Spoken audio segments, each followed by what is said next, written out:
فرمایا لِتُؤْمِنُوا بِاللَّهِ وَرَسُولِهِ وَتُعَزِّرُوهُ وَتُوَقِّرُوهُ، اور اے لوگو تم اللہ اور اس کے رسول پر ایمان لاؤ اور رسول کی تعظیم اور توقیر کرو۔ ماہ ربیع الاول شریف کا مہینہ جس میں میرے اور آپ کے آقا صلی اللہ علیہ وسلم کی ولادت بسعادت ہوئی، جیسا کہ کئی بیانات اس پر میں کر چکا ہوں، آج پھر اسی طرح جو پچھلے موضوعات ہیں،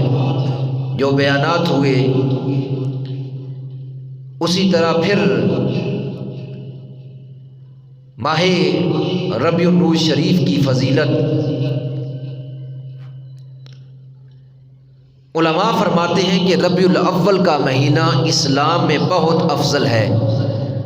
اور اس کی فضیلت بقیہ تمام مہینوں پر فوقیت رکھتی ہے۔ یہ ماہ ایک بہار میں بہار اور دوسری بہار پر تیسری بہار، ایک نور پر دوسرا، دوسرے پر تیسرا نور ہے۔ بس اے ماہ مقدس، تیرے شرف و اعزاز پہ قربان، اس کی راتوں کے احترام اور حرمت پر جا نثار، جو تسبیح کے پروئے ہوئے موتیوں کی طرح ہے، قربان نبی کریم صلی اللہ علیہ وسلم کے چہرہ اقدس پر، کہ ایسا چہرہ کسی پیدا ہونے والے کا روشن نہ ہوگا جس طرح میرے اور آپ کے آقا صلی اللہ علیہ وسلم کا چہرہ انور چمکتا اور دمکتا۔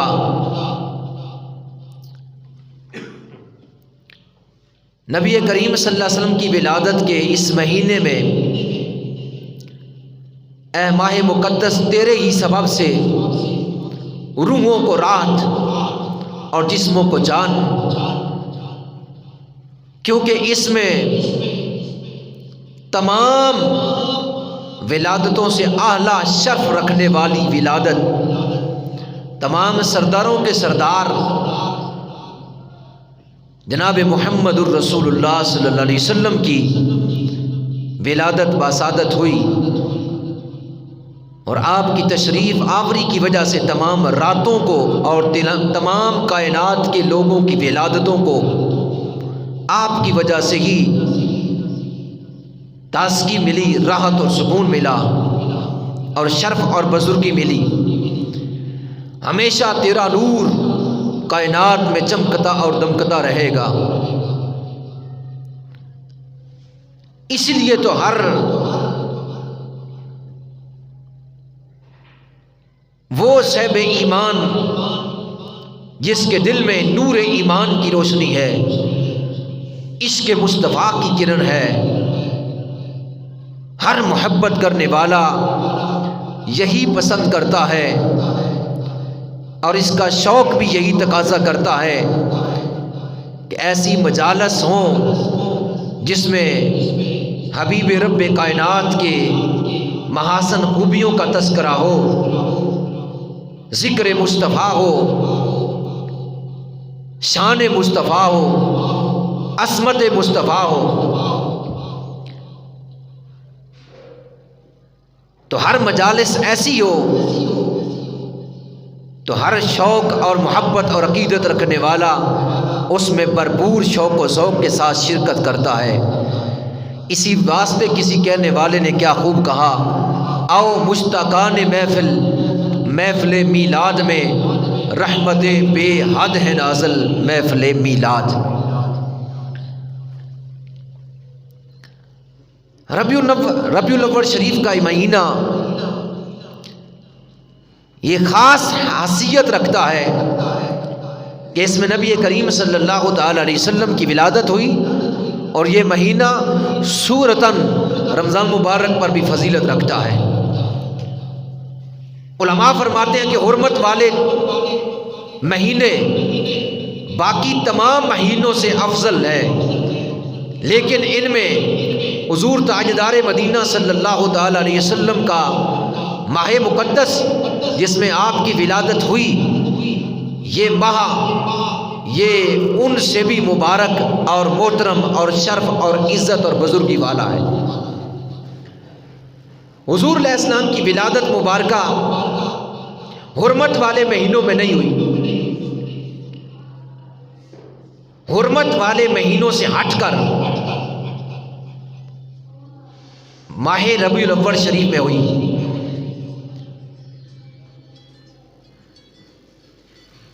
رجب، ذوالحج، رمضان، محرم یہ حرمت والے مہینے تھے۔ ان حرمت والے مہینوں سے ہٹ کر دوسرے ماہ میں آپ کی ولادت اس لیے ہوئی،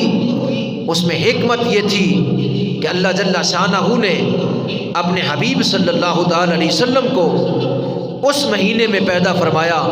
جسے پہلے کوئی شرف حاصل نہ تھا۔ اس مہینے میں نبی کریم صلی اللہ علیہ وسلم کو پیدا فرما کے اللہ جل شانہ نے یہ واضح فرما دیا کہ اے دنیا والو، میرے حبیب صلی اللہ علیہ وسلم زمانے سے شرف لینے کے لیے نہیں آیا بلکہ زمانوں کو شرف عطا فرمانے کے لیے آیا۔ کیونکہ اگر آپ کی ولادت حرمت والے مہینے میں ہوتی، ماہ رمضان میں ہوتی، ذوالحج میں ہوتی اور محرم میں ہوتی، ذکات میں ہوتی، تو کوئی یہ کہہ سکتا تھا کہ آپ کی ولادت حرمت والے مہینے سے ہوئی، لہٰذا ان کی نسبت کی وجہ سے نبی پاک صلی اللہ علیہ وسلم کو یہ شان ملی ہے۔ تو اللہ نے اپنے حبیب کو ان حرمت والے مہینوں سے ہٹ کر ایک دوسرے مہینے میں آپ کی ولادت کی جس کو پہلے شرف نہ تھا، تو اس ماہ کو یہ شرف عطا فرمایا، اپنے حبیب کو دنیا میں اس ماہ میں بیچ کر دنیا والوں کو بتا دیا کہ اگر کسی مہینے کو شرف ملتا ہے تو وہ میرے مصطفیٰ کریم علیہ السلام کی وجہ سے ہے، نہ کہ حضور کو کسی مہینے کی وجہ سے نسبت، نہ کہ حضور کو شرف ملا کسی مہینے کی وجہ سے، بلکہ تمام مہینوں کو شرف ملا ہے تو مصطفیٰ کریم علیہ السلام کی وجہ سے ملا ہے۔ یہی وجہ تھی کہ آپ کی ولادت جمعۃ المبارک کو یا جمعۃ المبارک کے دن کو نہ ہوئی، کیونکہ جمعہ سید